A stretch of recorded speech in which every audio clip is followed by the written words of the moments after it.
Hey guys, welcome back to my channel. Thanks so much for liking and subscribing and all that fun stuff, interacting with me. I greatly appreciate it. Today, I want to talk about what's going on in the Bachelor world. Now, most of you guys are probably not Bachelor fans, but to be fair, I was sucked in by two of my best friends. So it's their fault and they needed someone to watch with them, and I like to do charity, so I hopped in and joined them. I'm just joking, you guys. That's kind of how I kind of got into watching The Bachelor. It wasn't until literally a few years ago where I started watching it, but there's a lot happening in the Bachelor world right now, and I'll cover some of it, but I really want to dig deep into a part where I think a lot of us can really learn from.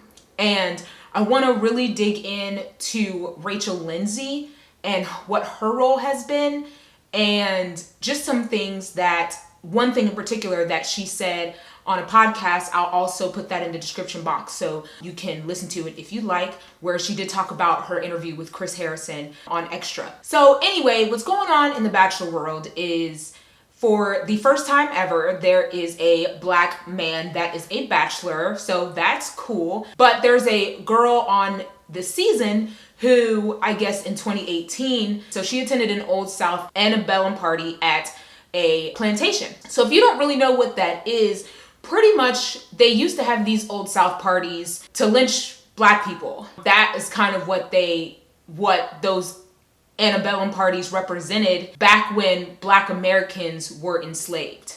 And so with her sorority, she went to this antebellum party. Anyway, according to a few things that I've read, these parties were banned by the sororities in 2016 because of what they stood for and what was taking place, at these parties back when black people were enslaved. Anyway, these pictures surface of this girl in these parties, right? Now, this party took place in 2018, okay? So many people will be like, what can we do? How can we learn? No one wants to give grace. No one wants to accept apologies.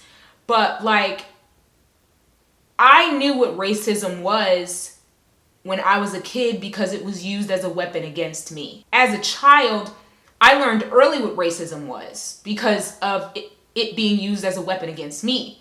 Some people don't know what racism is until they've hurt other people. They've used racism against other people. Anyway, so now you got the gist of that. Well, Lindsay, the first black bachelorette, she is hosting a segment on Extra, and she brings in the host, Chris Harrison. And they go back and forth, not even back and forth. Chris kind of says his views and, who are we, to do this? Who are we to not accept her apology and not give her grace? She was a girl, she was a child, she was, they were just doing it, having a fun party.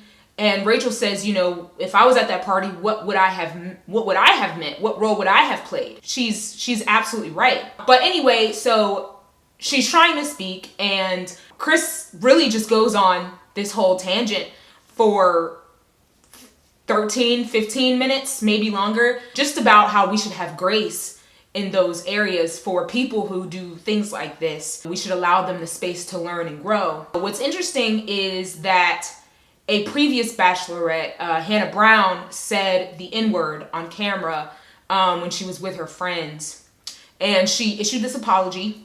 And she said she was learning and growing, which is why I even talk about anti-racism, because I think we just think that we're not racist, everything's fine. But if we are not helping to actively dismantle ideologies and white supremacy, then we are then playing a role in letting it continue. So I want to talk about Lindsay and kind of what she said on a podcast, which I think helps all of us. So as a black woman and as a believer, really, myself, I just am a type of person where I'm able to keep a good amount of composure.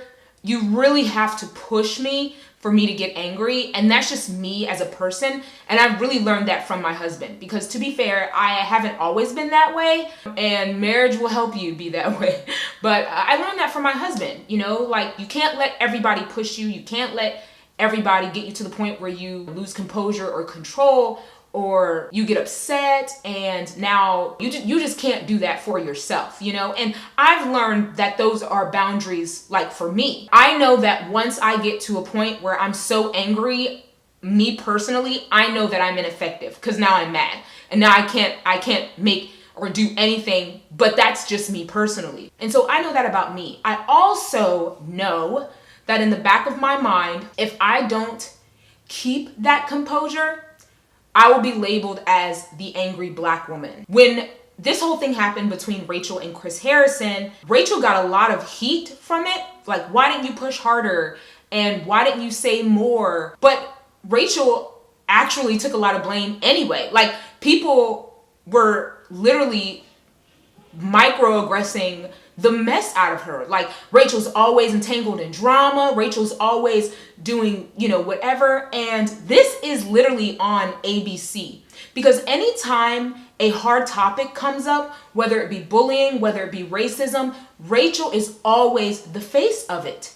Ben Higgins, who is also a previous Bachelor, puts a statement out and he says, we're all learning from Rachel. Like, why is Rachel the one that we have to learn from? Why is she the one that we have to go to? Rachel has access, right, to all the resources that everyone else does. Why do we have to go and learn from her? Why can't we just learn on our own? And sometimes, to be fair, like, I enjoy teaching about this. I enjoy talking about racism and anti-racism. I shouldn't say enjoy, but I want to do my part in making the world a better place. I'm all for making the world a better place. I want to make the world a better place for my kids. I talk about racism not because I have to, but because I want to.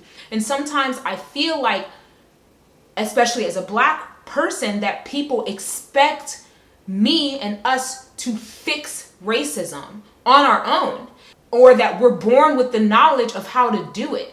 And I just think that's an unfair view, because we literally have all the same access to things. I wasn't born anti-racist. Like, I wasn't born or knowing these things to fight racism. I wasn't born with that. I had to read, I had to research, I had to do all those things myself too. Being a black woman, we have to be careful, because as soon as we can come off as even the slightest bit of any type of emotion, we're automatically labeled as angry. People will automatically turn us off. People will automatically say, oh, look, you're just angry again. Oh, look, you're just being offensive. And I know some of you guys are going to come in the comments and say, that's not true, that's not true. But let me tell you what, I've been a black woman for about 32 years now, okay? A little over 32 years. And let me tell you what, 100% of the time in a situation where I show emotion or get a little bit emotional, I'm automatically turned off and labeled as angry.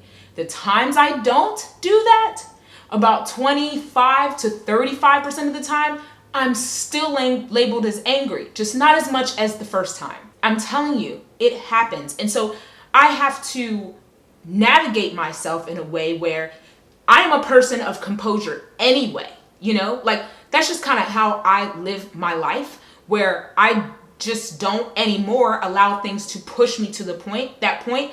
But I also live in my mind knowing that if I do even show the slightest bit of emotion, I'm automatically tagged as angry black woman.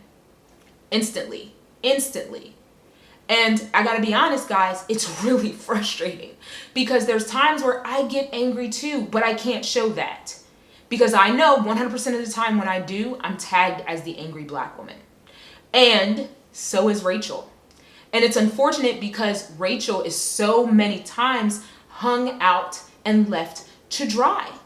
She's always left to dry, because people will come after her and no one comes in defense of her, but then people put up Instagram story posts saying we're learning from Rachel. What is that even? But I'm just so impressed by her, because people attack her and come after her, and she literally can sit there and do an interview and do nothing, and people are still saying things about her, and no one comes to her defense, no one stands by her, but people are learning from her.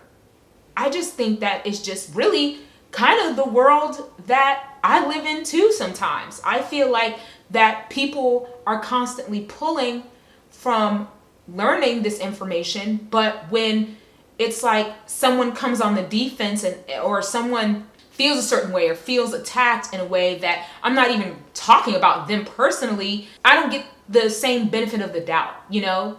And back to these old South parties, you know, when Chris Harrison was kind of taking the defense of this girl from the season who's also named Rachel, he's like, we need to give her grace, we need to give the benefit of the doubt, but like, that doesn't happen to especially Black women, especially Black people, hardly ever at all. And I just think that's an implicit bias that we have to work through. But we automatically put on this, well, you shouldn't be offended. Well, she apologized and that's fine and that's great. But like, maybe we should focus on the actual racism and not the people who are rightfully so upset about said racism, but the people who continue to play roles in the racism. Like, maybe our frustration is just not directed on the right people. Maybe we need to learn and say, look, we need to look inward, and if we're doing things that are hurtful, we need to correct and fix that. We can't continue to go on doing and saying things that are hurtful and then upset when people call us out for them. Maybe we should learn from our words and what we say and how we say it. You know, if I can learn composure, we all can learn composure, right? We all can learn to keep whatever that is under control, learn from those things, yes, but also not play a role in those things and not get mad at the people who it's upsetting. Why are they the ones that always have to be the bigger person? You know, why are they the ones? Why is the focus never on the people doing the offending, but always on the people that are offended? And I think that's a lot and a place that we need to grow and learn from. And hopefully one day we'll get there. I'm just trying to do my part and play my role and use my platform in getting there. I am interested to see how this whole thing plays out in Bachelor world. And I appreciate you guys. And I think you're amazing. And you're just incredible. And I love you guys. Bye.